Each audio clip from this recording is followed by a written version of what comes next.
Hello everyone. तो जब भी हम आईवीएफ के लिए जाते हैं तो हमारे मन में हमेशा एक सवाल रहता है कि क्या ऐसे टिप्स हो सकते हैं, क्या ऐसा लाइफस्टाइल हो सकता है, या क्या ऐसी डाइट हो सकती है, या कौन से प्रोसीजर्स हो सकते हैं जिससे कि आईवीएफ सक्सेस रेट जो है 70 से 80% तक इंक्रीज़ हो जाए और हमारा जो आईवीएफ है वो फर्स्ट अटैम्प्ट में ही सक्सेसफुल हो जाए। तो यहाँ पर मैं अपने एक्सपीरियंसेस की भी बात करूँगी और आपको फैक्टर्स बताने वाली हूँ, डाइट का, लाइफस्टाइल का, और आपको कौन से प्रोसीजर्स कराने चाहिए, कौन सा ग्रेड का एम्ब्रियो आपको लेना चाहिए। ये सारे फैक्टर्स मैं इस वीडियो में डिस्कस करूँगी। तो ये वीडियो थोड़ा सा लंबा हो सकता है, तो आप अगर लास्ट तक ये वीडियो देखेंगे, सारे स्टेप्स फॉलो करेंगे, तो डेफिनेटली आपके जो चांसेस है 70 से 80% बढ़ जाएंगे। ये आपकी मेरी गारंटी है। तो मैं आईवीएफ के फर्स्ट स्टेप से ही बात करूंगी। तो देखिए, आप सबसे पहले आपको जब भी आप आईवीएफ के लिए जाते हैं तो आप सबसे अच्छा क्लिनिक जो है उसको सिलेक्ट करिए। अब वो कैसे सिलेक्ट करेंगे आप, तो उसके आपको लैब को देखना है। लैब जो है वो हाईली जो है उसमें नए तरीके के इंस्ट्रूमेंट होने चाहिए। जो है उनका फ्रीजिंग जो एरिया है वो काफ़ी ज़्यादा एडवांस्ड होना चाहिए। और आपको पता लगेगा, आप अपने पेशेंट से बात करिए, उनका कितना सक्सेस रेट है। आसपास जितनी दुकानें होती हैं, कोई भी आपको जो आसपास के लोग हैं वो बता देंगे कि यहाँ के पेशेंट्स का कितना सक्सेस रेट जाता है। तो इस तरीके से आप हॉस्पिटल सबसे पहले चूज़ करिए, जो सबसे ज़्यादा इंपॉर्टेंट फैक्टर है। अगर आपकी लैब अच्छी होगी तो आपके एम्ब्रियोज ऑटोमेटिकली अच्छे बनेंगे और अच्छे से उनको फ्रीज किया जा सकेगा। नंबर 1। नंबर 2, आपका जो एम्ब्रियो है तो वो ब्लास्टोसिस्ट जो होता है उसकी जो चांसेस ऑफ आईवीएफ है वो काफ़ी डबल से भी 4 गुना हो जाते हैं अगर आप ब्लास्टोसिस्ट ट्रांसफ़र करवाते हैं।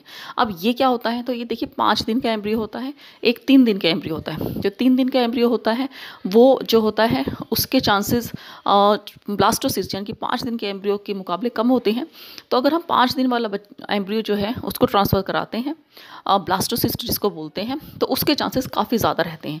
तो आप कोशिश करिए कि आपका ब्लास्टोसिस्ट ट्रांसफ़र हो। नंबर 3, आपको फ्रोज़न एम्ब्रियो से जो है आईवीएफ करवाना। फ्रोज़न एम्ब्रियो इसलिए करवाना चाहिए कि जब आप अगर फ्रेश ट्रांसफ़र करवाते हैं, फ्रेश ट्रांसफ़र का मतलब है कि जब आपका अंडा निकाला जाता है ओवरी से, उसी साइकिल में आपका जो है ट्रांसफ़र कर दिया जाता है। तो इसमें कॉम्प्लिकेशंस होने के चांसेस रहते हैं। इसमें आपकी जो बच्चेदानी है, क्योंकि वो हार्मोन से आपका जो है एग निकला होता है, वो इतनी ज़्यादा प्रिपेयर नहीं हो पाती है कि वो आपकी प्रेगनेंसी को कैरी कर सके। तो इसलिए जो डॉक्टर्स हैं क्या करते हैं, आपके जो एग हैं उनको एम्ब्रियो बनाकर उनको फ्रीज़ कर दिया जाता है, ताकि आपकी एक बार पीरियड्स आ जाएँ उसके बाद उसको अगली साइकिल में जो है या उससे अगली साइकिल में जो है ट्रांसफ़र किया जाए। इसको कहते हैं फ्रोज़न एम्ब्रियो। तो इसके चांसेस ज़्यादा रहते हैं क्योंकि आपको बॉडी को जो है वो रिपेयर होने का टाइम मिल जाता है, प्रिपेयर होने का टाइम मिल जाता है।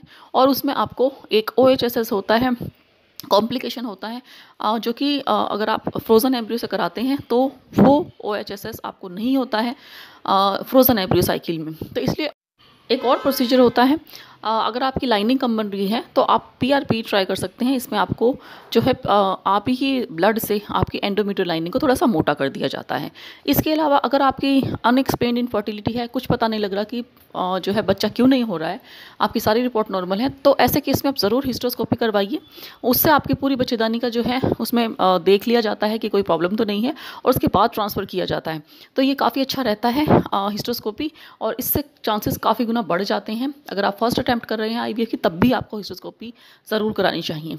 नेक्स्ट है कि आपको की एज 40 से ऊपर है या 40 के आसपास है, तो आपको जो है अपने पीजीटी कराना चाहिए। उसमें जो है एम्ब्रियोज़ की क्वालिटी देखी जाती है, टेस्ट होता है। ये सिर्फ ब्लास्टोसिस्ट का ही टेस्ट हो सकता है। ये 3 डे यानी कि 3 दिन के एम्ब्रियो का नहीं होता, ये 5 दिन के एम्ब्रियो का ही टेस्ट होता है। तो अगर आप ये करा लेंगे तो आपकी जो है पता लग जाएगा कि आपके एम्ब्रियो की क्वालिटी कैसी है और उसमें कोई एबनॉर्मलिटी तो नहीं है, तो फिर इसके आपके चांसेस बढ़ जाएंगे। तो ये उन लोगों के लिए ज़्यादा बेनिफिशियल है जो 40 के आसपास हैं, क्योंकि उस टाइम पे आपकी जो है एंडो की क्वालिटी इतनी अच्छी नहीं रहती है और आपको जो है ये टेस्ट कराना चाहिए। अगर आपकी उम्र 40 से ऊपर है तो आपको डोनर एग के लिए जाना चाहिए। अगर आपके जो है लो एएमएच है या फिर आपकी एज ज़्यादा है, तो डोनर एग अगर डॉक्टर आपको सलाह दे रही हैं तो आप ज़रूर कराइए। एक बार आप डोनर एग करा लें, उसके बाद भूल जाइए कि वो जो है डोनर एग से है।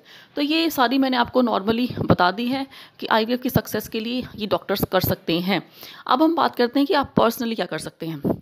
तो देखिए, पर्सनली आपको अपनी पिकअप से पहले, यानी कि जब आपका एम्ब्रियो आप आईवीएफ के लिए आपके जो अंडे निकालने से पहले आपको अपनी डाइट का ध्यान रखना है, अपनी लाइफस्टाइल में चेंजेस करने हैं, ताकि आपका जो अंडे की क्वालिटी है वो अच्छी बने और उससे आपका एम्ब्रियो जो है अच्छा बने। तो इसके लिए मैंने काफ़ी वीडियोस बनाई हैं, आप वो भी देख सकते हैं। यहाँ पर मैं आपको मोटा-मोटा बता देती हूँ।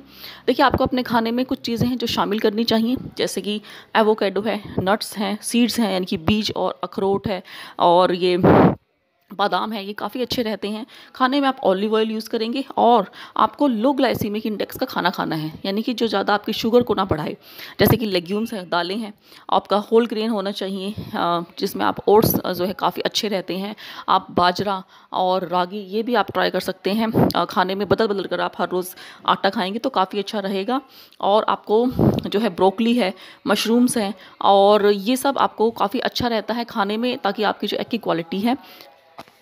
तो मोटे-मोटे तौर पर आपको ग्रीन कलर और रेड कलर का दालें, फल और सब्जियां खानी है, और वाइट कलर को कम कर देना है अपनी डाइट से। शुगर बिल्कुल कम कर देनी है, और आपको चाय, अल्कोहल और स्मोकिंग को बिल्कुल बंद कर देना है अपनी डाइट से कुछ टाइम के लिए। यानी कि ये 4 चीज़ें, शुगर है, कैफ़ीन है यानी कि चाय है, चाय कॉफ़ी, और अल्कोहल और स्मोकिंग, इनको बंद कर देना है। आप अपने हस्बैंड को भी यही चीज़ें करिए, खाने के लिए दे दीजिए, और यही 4 चीज़ें उनकी डाइट से भी बंद कर दीजिए। शुगर आपको थोड़ी उनकी डाइट में आप बिल्कुल बंद ना करके कम कर सकते हैं, लेकिन कैफ़ीन और चाय और अल्कोहल और स्मोकिंग ये सब उनको भी बंद करने के लिए बोलिए, क्योंकि उनके स्पर्म की क्वालिटी अगर अच्छी होगी तभी आपका एम्ब्रियो जो है वो अच्छा बनेगा। और उनको भी जो खाने की चीज़ें मैंने आपको बताई हैं, यही रेड, ग्रीन और येलो कलर की चीज़ें ज़्यादा दें खाने को, तो उनकी भी जो स्पर्म की क्वालिटी है वो भी बढ़ जाएगी।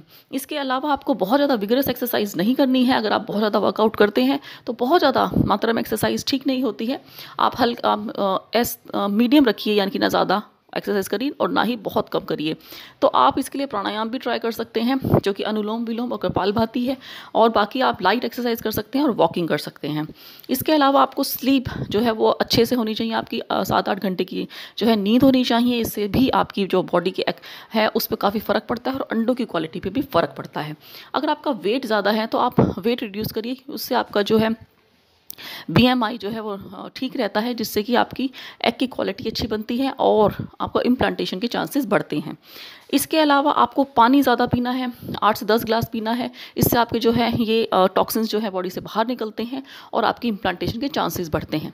इसके अलावा आपको विटामिन डी ज़रूर लेना है, यानी कि आपको धूप में ज़रूर बैठना है।